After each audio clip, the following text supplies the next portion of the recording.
Di tengah kelip lampu neon Jakarta tersembunyi sebuah studio tato kecil bernama Mawar Hitam Tattoo Studio. Dari luar dindingnya penuh dengan grafiti warna-warni, papan nama logamnya sudah mulai pudar tetapi huruf-huruf hitam yang dilukis tangan masih terlihat jelas. Di balik pintu kakak sederhana itulah kisah gelap seorang perempuan muda bermula. Pemiliknya adalah Sari Dewi, seorang perempuan berusia 23 tahun dengan tubuh ramping, rambut pendek berwarna abu-abu keperakan dan sepasang mata tajam yang sering membuat orang terdiam seketika. Dalam komunitas tato underground Jakarta namanya dikenal luas. Sari bisa mengubah bekas luka menjadi karya seni yang mampu melukis bunga mawar lembut maupun naga yang berliku dengan detail mengagumkan. Setiap goresan jarumnya bukan sekadar tinta melainkan cerita hidup yang abadi di atas kulit. Namun di balik ketenangan wajahnya tersimpan masa lalu penuh retakan.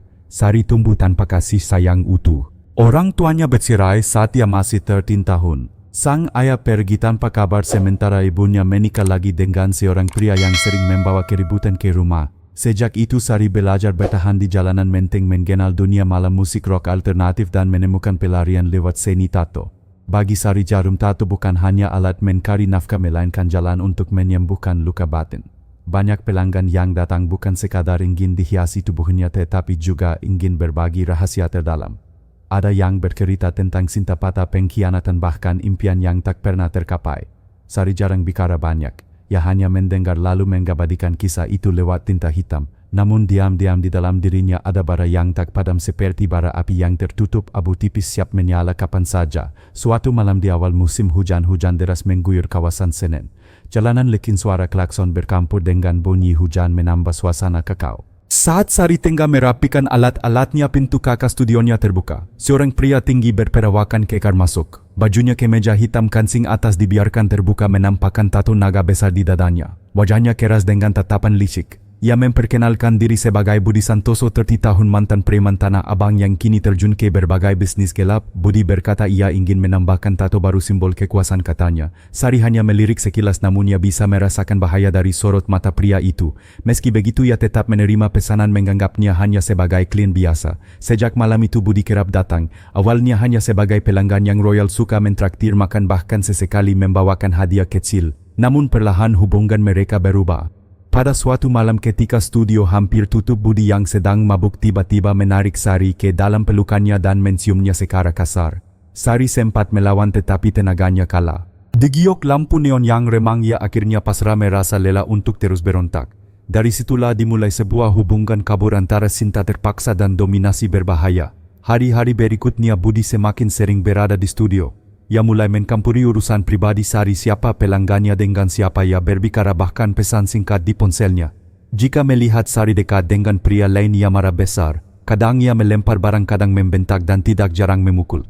Sari sering bertanya pada dirinya sendiri mengapa ia bertahan. Mungkin karena sejak kecil ia haus akan kasih sayang, bahkan dalam bentuk yang salah. Atau mungkin karena sisi gelap Budi justru mengingatkannya pada luka dalam dirinya sendiri. Tapi setiap kali melihat lebam di lengan atau wajahnya di cermin, ia tahu cepat atau lambat ia harus keluar dari lingkaran ini.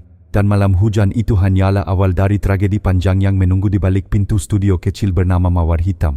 Studio Mawar Hitam perlahan kehilangan suasana damainya sejak kehadiran Budi Santoso yang semakin sering nongkrong di sana. Jika dulu ruangan itu dipenuhi dentuman musik lofi yang membuat tangan Sari tetap stabil saat bekerja, kini sering berganti dengan lagu dangdut keras atau hip-hop jalanan sesuai selera Budi. Ia duduk di kursi empuk seakan studio itu miliknya. Dengan segelas kopi susu di tangan, matanya mengawasi setiap pelanggan baru yang masuk. Jika seorang pria datang, sorot matanya langsung berubah penuh curiga seolah siapapun bisa menjadi ancaman. Sari beberapa kali menegur, ini tempat kerja bukan markas. Jangan ganggu tamu. Budi hanya tersenyum miring menjawab, aku cuma jaga kamu. Banyak orang jahat di luar sana. Namun Sari tahu itu bukan perlindungan melainkan penguasaan. Suatu sore datang seorang gadis muda bernama Rani Puspita, pegawai toko kosmetik kecil di Pasar Senen. Rani ingin menato bunga peoni di bahunya. Sari menyiapkan alat dengan tenang, mengenakan sarung tangan lalu mulai menggambar pola halus di kulit putih gadis itu. Rani meringis sebentar lalu tersenyum lega mengobrol ringan. Budi yang duduk di sudut pura-pura bermain ponsel diam-diam menatap bahu Rani. Sari bisa merasakan hawa tegang lalu ia berkata pelan, bang bisa tolong beliin air mineral di warung depan. Budi tidak bergerak. Ia malah berdiri mendekat lalu berseloroh dengan nada setengah berkanda Sari tangannya lembut banget. Orang sakit pun masih bisa ketawa. Jangan-jangan udah akrab ya Rani terdiam kanggung. Sari menahan napas tetap fokus menyelesaikan garis tipis di kulit. Setelah sesi selesai Rani tersenyum berterima kasih dan berjanji akan kembali. Namun malam itu saat Sari sedang membersihkan alat Budi merampas ponselnya. Ia membaca pesan singkat Rani yang sekedar menulis membak terima kasih. Saya suka banget hasilnya. Wajah Budi memerah. Kamu sama dia ada hubungan apa bentaknya? Dia kumaklin jawab Sari singkat. Budi meninju pintu rolling door hingga bergetar keras. Getarannya membuat jantung Sari berdebar kencang. Itu bukan pertama kalinya. Sejak saat itu setiap unggahan foto tato di media sosial Budi selalu bertanya itu buat siapa, laki-laki atau perempuan, usianya berapa, apakah akan kembali lagi. Sari semakin tertekan. Bahkan saat ia pergi makan malam bersama teman-teman sesama seniman tato di Kemang, Budi sudah menunggunya di depan studio, wajah dingin seperti batu. Teman-temanmu siapa aja ada kowongnya, kamu jangan bohong, tuduhnya. Sari mencoba menenangkan, aku butuh ruang untuk bernafas. Budi mendekat, tiba-tiba berubah lembut merangkul bahunya. Maaf, aku janji bakal berubah. Janji itu cepat hilang seperti asap rokok yang terhempas angin. Beberapa hari kemudian Sari menemui sahabat lamanya Maya Kartika, pemilik studio piercing kecil di gang belakang. Maya adalah satu-satunya orang yang tahu tentang lebam di lengan dan leher Sari. Kenapa kamu nggak lapor polisi atau minimal pasang kamera tambahan, desak Maya. Sari menggeleng pelan. Belum sampai segitunya. Kadang dia juga baik. Orang kan bisa berubah, kan? Maya menatapnya lama lalu hanya menepuk tangan Sari. Jangan sampai terlambat. Kata-kata itu terus terngiang malam itu. Beberapa minggu kemudian sebuah insiden terjadi. Saat Sari sedang menato seorang mahasiswa di pergelangan tangan, Budi datang dengan langkah gontai, bau alkohol menyengat. Hentikan. Jangan terusin, teriaknya. Mahasiswa itu terkejut. Sari tetap berusaha tenang-tenang tarik napas. Kita hampir selesai. Budi menghantam kursi hingga botol antiseptik terjatuh, airnya muncrat ke lantai. Mahasiswa pukat pasi buru-buru membayar lalu kabur. Ketika pintu tertutup, Sari menatap lurus pada Budi untuk pertama kalinya. Keluar, aku butuh bekerja, katanya tegas. Budi menatap beberapa detik lalu tertawa dingin. Ingat ucapanmu, jangan menyesal. Sejak itu Sari mulai menyimpan semua pesan panggilan dan catatan kerja. Ia mengganti kunci pintu, memasang kamera kecil di dalam studio, bahkan mengunggah rekaman ke penyimpanan awan. Itu adalah cara sederhana untuk melindungi diri.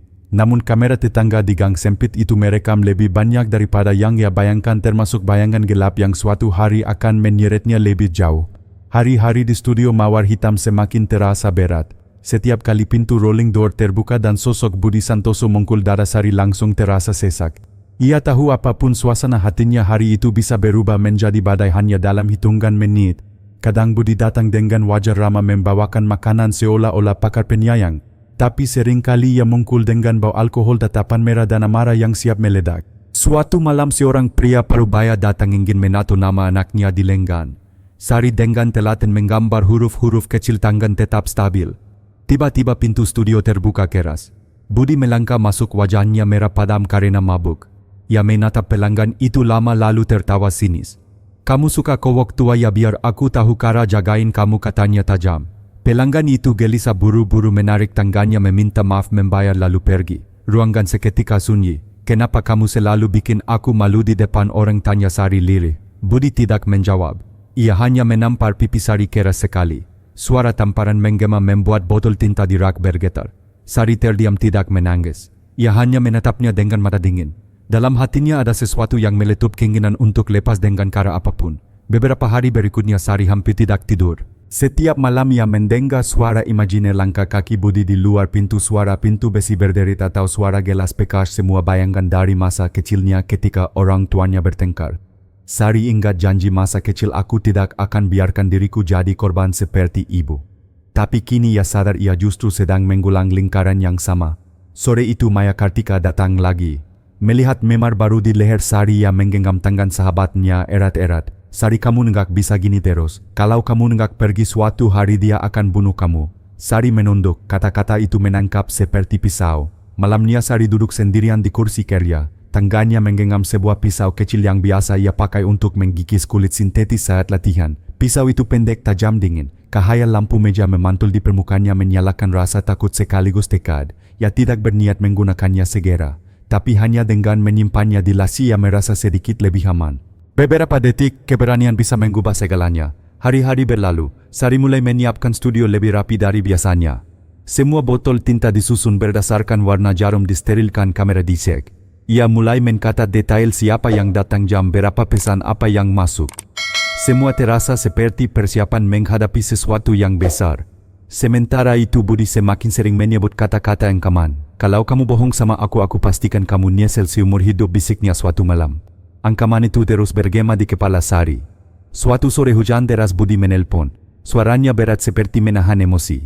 Malam ini aku datang. Aku mau tato naga ini selesai. Dan kamu harus nurutin aku. Kalimat itu terputus di tengah tapi Sari paham maksudnya. Ia meletakkan ponsel diam lama. Lalu ia berdiri membersihkan meja kerja, menyalakan lampu dan meletakkan pisau kecil di laki samping kursi tato. Tangannya gemetar tapi matanya penuh tekad. Jakarta malam itu basah, bau tanah bercampur dengan asap kendaraan. Di studio kecil Sari menunggu. Bunyi hujan menetes di atap seng seperti detak jam yang menghitung mundur. Ketika pintu akhirnya terbuka dan sosok Budi masuk, Sari tahu malam ini akan menentukan segalanya. Langit Jakarta malam itu gelap pekat, hujan deras mengguyur tanpa henti.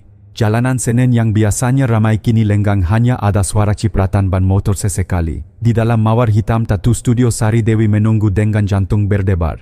Lampu meja menyala memantulkan bayangan panjang di dinding penuh grafiti. Di laci kecil di samping kursi tato tersimpan pisau pendek yang sudah ia siapkan. Tangannya masih terasa dingin setiap kali teringat benda itu. Ia tidak tahu apakah akan benar-benar memakainya, tapi hanya dengan keberadaannya ia merasa sedikit lebih kuat. Pukul 9:15 suara pintu rolling door terdengar berderit. Sosok Budi Santoso muncul kali ini tanpa senyum, tanpa sapaan. Ia hanya melemparkan jaket kulitnya ke kursi, membuka kemeja dan memperlihatkan tato naga di dadanya yang masih belum selesai. Kerjain malam ini, katanya datar. Sari mengangguk pelan. Ia mengambil spidol khusus menggambar garis panduan di kulit Budi. Tangannya stabil tetapi pikirannya bergejolak. Setiap garis seperti hitungan mundur. Budi duduk bersandar menyalakan rokok lalu menatap Sari dengan mata setengah terpejam. Asap rokok memenuhi ruangan bercampur dengan bau tinta dan antiseptik. Jangan koba-koba bohong sama aku, katanya lirih tapi penuh ancaman. Sari pura-pura tidak mendengar. Ia memasang jarum baru menyalakan mesin tato. Suara berdengung memenuhi ruang kecil itu. Beberapa menit berjalan dengan tenang. Tapi tiba-tiba ponsel Sari bergetar di meja. Layar menyala, terlihat nama Rani Puspita. Budi langsung membuka mata menoleh tajam. Siapa itu, tanyanya dingin. Klien, jawab Sari singkat tetap fokus pada jarum. Budi merebut ponsel dengan kasar. Ia membaca pesan, "Mbak, kapan ada jadwal kosong lagi, saya mau ajak teman." Wajahnya langsung berubah. Ia menatap Sari dengan api di mata. "Jangan main-main. Kamu pacaran sama dia hanya pelanggan." Sari berusaha tenang. Budi berdiri mendorong meja hingga botol tinta berjatuhan. Beberapa peka menodai lantai dengan warna hitam pekat bercampur bau alkohol. Sari mundur selangkah, tangannya tanpa sadar menyentuh laci. Namun tiba-tiba Budi tertawa kecil menepuk bahu Sari. "Aku cuma emosi, lanjutkan saja. Aku mau tato ini selesai malam ini." Sari membeku. Ia tidak tahu apa yang lebih menakutkan, amarahnya barusan hayuk atau ketenangan tiba-tiba ini. Dengan tangan gemetar ia kembali duduk menyalakan mesin tato lagi. Suara dengung itu kini terdengar seperti desisan ular. Budi menutup mata seolah kembali santai. Tapi di kepala Sari ribuan pikiran berputar. Apakah malam ini saatnya? Apakah aku cukup berani atau aku akan menunggu hingga terlambat? Hujan di luar semakin deras, petir menyambar menerangi ruangan sesaat. Bayangan naga di dada Budi terlihat seperti makhluk hidup yang sedang menunggu untuk dilepaskan. Sari menarik napas panjang. Malam itu ia tahu takdirnya sudah berubah dan jarum tato yang bergetar di tangannya bukan lagi sekadar alat seni melainkan pintu menuju sebuah keputusan tak terelakkan. Hujan di luar semakin deras menimpa atap seng dengan suara gemuruh yang tak henti. Petir sesekali menggelegar membuat kaca studio mawar hitam bergetar halus. Di dalam ruangan sempit itu hanya ada denggungan mesin tato dan detak jantung Sari Dewi yang berpaku semakin cepat. Jarum tato bergerak perlahan di atas dada Budi Santoso menyelesaikan sisik naga yang setengah jadi. Sari berusaha mengendalikan getaran di tangannya tapi pikirannya melayang ke arah laci di samping kursi kerja tempat sebuah pisau pendek beristirahat dalam diam. Budi tiba-tiba membuka mata. Sorotnya tajam, bibirnya menyeringai dingin. "Kamu nggak pernah kasih jawaban jelas soal kewek itu, Rani. Jangan bikin aku marah lagi." Sari menunduk pura-pura fokus pada jarum. "Aku udah bilang dia cuma klien biasa." Budi tertawa pendek lalu meraih dagu Sari dengan kasar memaksa wajahnya menatap lurus ke arahnya. "Kalau aku tahu kamu bohong, kamu bakal menyesal seumur hidup." Sengkeramannya begitu kuat meninggalkan bekas merah di kulit pipi. Sari menepis tangannya berusaha menahan emosi. Suaranya bergetar tapi tegas. Kalau kamu mau tato bagus duduk diam. Kalau enggak silakan pergi. Ruangan mendadak hening. Hanya suara hujan deras yang masih menggetuk atap. Budi menatapnya lama lalu akhirnya kembali bersandar di kursi seolah ancaman barusan tak pernah ada. Namun bagi Sari kalimat itu sudah cukup. Ia sadar malam ini dia tidak bisa lagi menunda keputusan. Beberapa menit kemudian jarum berhenti bergetar. Sari meletakkan mesin tato tangannya menyeka keringat dingin di dahi. Cukup untuk malam ini. Sisanya besok. Budi langsung menggeleng wajahnya keras. Tidak, aku mau selesai sekarang. Lanjutkan. Nada suaranya tak memberi ruang untuk tawar-menawar. Sari menarik napas dalam, matanya kembali melirik ke arah laci.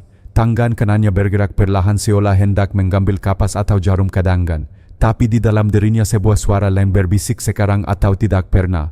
Budi menutup mata lagi, rokok terselip di bibir. Asap tipis menggepul di udara. Tato naga di dadanya dengan sisik tajam yang belum rampung seakan menatap Sari dengan mata menyala penuh bara. Sari membuka laci perlahan, jemarinya menyentuh gagang pisau yang dingin. Tubuhnya kaku, napasnya pendek-pendek. Dalam benaknya kenangan berkelebat, temparan keras teriakan di malam buta, ancaman VTBM yang belum sempat hilang. Tiba-tiba Budi bergumam lirih, matanya masih terpejam. Kalau aku mati kamu enggak bakal bisa hidup tanpa aku. Kalimat itu menusuk telinga Sari seperti rakun. Dan pada saat itu sesuatu di dalam dirinya patah. Dengan gerakan cepat ia mencabut pisau dari laci. Sekejap kemudian ia berdiri tegak lalu menangkapkannya ke dada Budi. Suara teriakan bercampur dengan dentuman petir. Darah mengkerat deras membasahi sarung kursi, menetes ke lantai bercampur dengan tinta hitam. Budi tersentak berusaha bangkit tapi Sari menekannya lebih keras. Matanya berkakak-kakak tangis pekat di tengah teriakan. Kukup, sudah kukup. Pisau terbenam lebih dalam. Beberapa detik kemudian tubuh Budi melemas. Kepalanya terkulai, napas terakhir keluar bersama hembusan rokok yang setengah padam. Ruangan kembali sunyi, hanya tersisa suara hujan deras di luar. Pisau itu terlepas dari genggaman Sari, jatuh ke lantai dengan bunyi berdering. Ia berdiri terhuyung, darah menempel di pakaian dan tangannya. Pandangannya kosong menatap tato naga yang belum selesai. Kini bukan lagi karya seni melainkan luka abadi. Malam itu takdir Sari Dewi resmi berubah selamanya. Studio Mawar Hitam tenggelam dalam keheningan yang mensekam. Tubuh Budi Santoso terkulai di kursi, darah segar mengalir membasahi kain alas, menetes ke lantai lalu bercampur dengan tinta hitam yang terseker. Bau logam dari darah bercampur dengan aroma alkohol antiseptik menimbulkan hawa aneh yang menusuk hidung. Di luar hujan deras mengguyur tanpa henti, menjadi satu-satunya irama yang terdengar di malam penuh rahasia itu. Sari Dewi berdiri terpaku. Napasnya pendek-pendek, dadanya naik turun cepat. Tangannya berlumuran darah sementara pisau kecil yang baru saja ia gunakan tergeletak di lantai berkilau redup terkena cahaya lampu meja. Matanya kosong menatap tubuh yang sudah tak bergerak seakan otaknya berhenti memproses kenyataan. Beberapa menit berlalu tanpa gerakan. Lalu tubuh Sari bergetar hebat. Apa yang sudah aku lakukan, bisiknya lirih, nyaris tak terdengar suaranya tenggelam dalam dentuman hujan. Namun rasa takut segera berganti dengan naluri bertahan hidup. Ingatannya kembali pada forum-forum online yang pernah ia baca, secara diam-diam bagaimana cara menghapus jejak, bagaimana cara menggelabui penyelidik. Informasi yang dulu terasa seperti bacaan kosong kini muncul jelas di kepalanya. Dengan terburu-buru Sari meraih kain lap. Ia jongkok mencoba menyeka darah yang menggenang di lantai. Tetapi setiap kali ia usap, noda justru melebar meninggalkan berkak samar yang sulit dihapus. Tangannya gemetar, keringat dingin berkukuran dari pelipis bercampur dengan air mata yang mengalir tanpa sadar.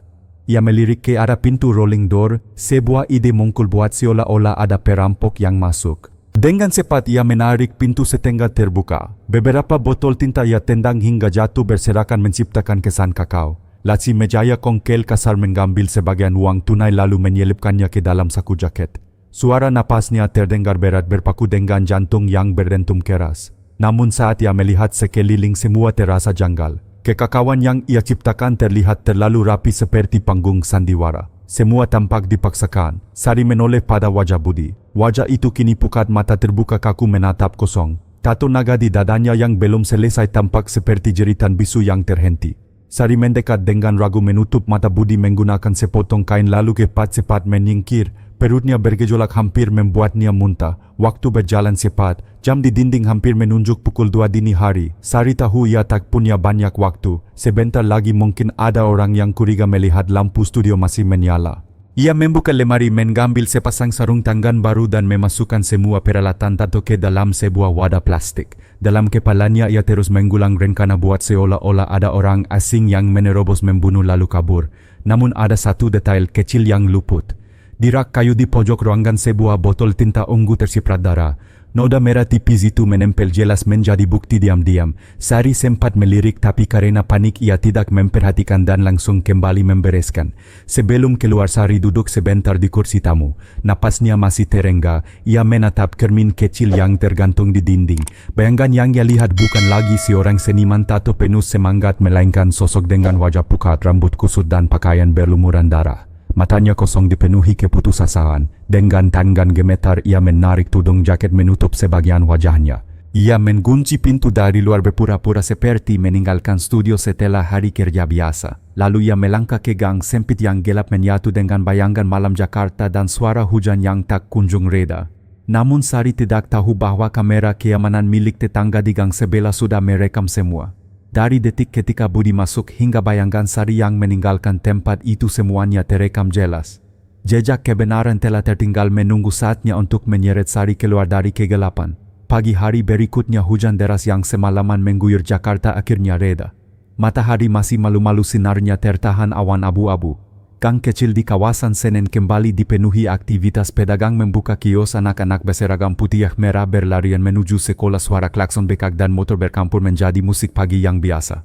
Tidak ada seorang pun yang menduga bahwa di balik pintu besi sebuah studio tato bernama Mawar Hitam tragedi berdarah menunggu untuk ditemukan. Sekitar pukul 9 Adi Pratama, seorang seniman tato muda sekaligus teman dekat Sari, tiba sesuai janji. Ia berencana berdiskusi mengenai desain tato terbaru. Namun langkahnya terhenti ketika melihat pintu rolling door studio tidak tertutup rapat. Pintu itu terbuka sedikit seolah-olah ditinggalkan dengan tergesa. Bu Sari panggil Adi dengan suara pelan.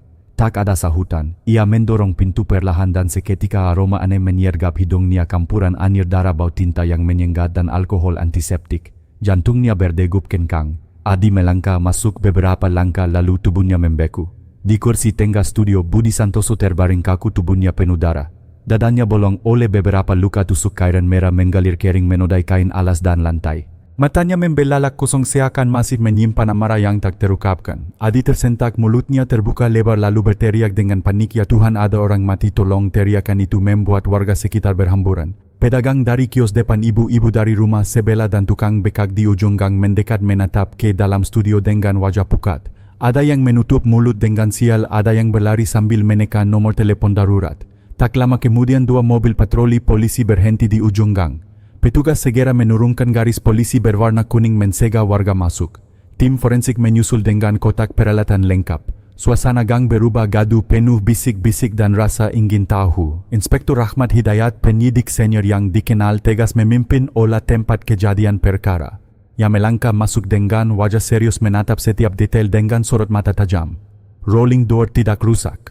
Tidak ada tanda-tanda dibongkar paksa, gumamnya pelan. Tim forensik bekerja cepat. Mereka memotret botol-botol tinta yang berserakan, lasi meja yang terbuka lebar dan uang tunai yang terseker di lantai. Namun Rahmat menggeleng pelan.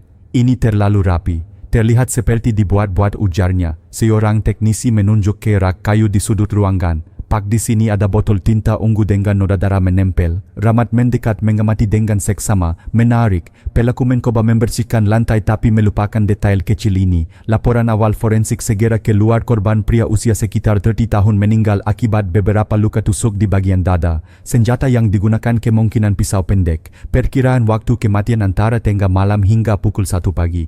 "Siapa yang pertama kali menemukan?" tanya Rahmat dengan nada tegas. Adi maju dengan wajah pucat pasi. "Saya, Pak. Saya janji ketemu Bu Sari pagi ini. Waktu datang pintu terbuka. Saya panggil, enggak ada jawaban. Saya masuk lalu lihat mayat itu." "Bu Sari siapa?" "Pemilik studio, Pak. Namanya Sari Dewi, umur 23 tahun. Dia tinggal sendirian di sini." Rahmat mencatat keterangan itu lalu menatap tajam. "Dan sekarang dia di mana?" Adi menggeleng, suara gemetar. "Saya tidak tahu. Biasanya jam segini dia sudah ada di studio." Polisi mulai menggarahkan kecurigaan.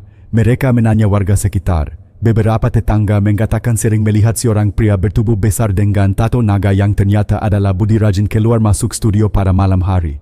Mereka juga kerap mendengar suara pertengkaran KKPK bahkan tangisan perempuan. Seorang ibu penjual nasi uduk di ujung gang bersuara Run. Saya kasihan sama Bu Sari. Mukanya sering lebam. Tapi besok paginya dia tetap buka studio senyum kayak nggak ada apa-apa. Keterangan-keterangan itu menyusun gambaran tentang hubungan penuh kekerasan antara Sari dan Budi. Kemudian seorang anggota tim menunjukkan rekaman CCTV dari rumah tetangga. Pada layar laptop terlihat jelas Budi masuk ke studio sekitar pukul 11 malam. Namun setelah itu ia tidak pernah terlihat keluar. Sekitar pukul 1 dini hari kamera merekam sosok perempuan bertudung jaket keluar dengan tergesa. Posturnya mirip Sari Dewi. Rahmat menatap layar lama, wajahnya kaku. Lalu ia berkata tegas kepada timnya Kari Sari Dewi, "Kita butuh keterangan darinya segera." Gang Senen yang semula ramai kini penuh bisik-bisik. Ada yang bersuara bahwa Sari mungkin hanya korban yang dipaksa. Ada pula yang berbisik bahwa dialah pembunuh sebenarnya.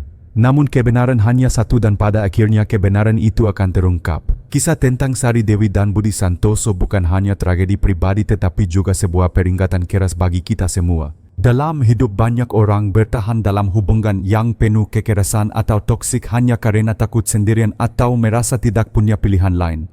Namun kenyataannya diam dan bertahan tidak akan menyelesaikan masalah, justru akan membuat lingkaran kekerasan semakin kuat hingga akhirnya bisa berakhir dengan bencana yang tidak bisa diperbaiki.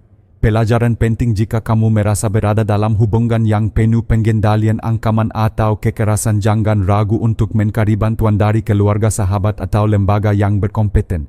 Jangan berpikir bahwa kamu harus menanggung semuanya sendirian.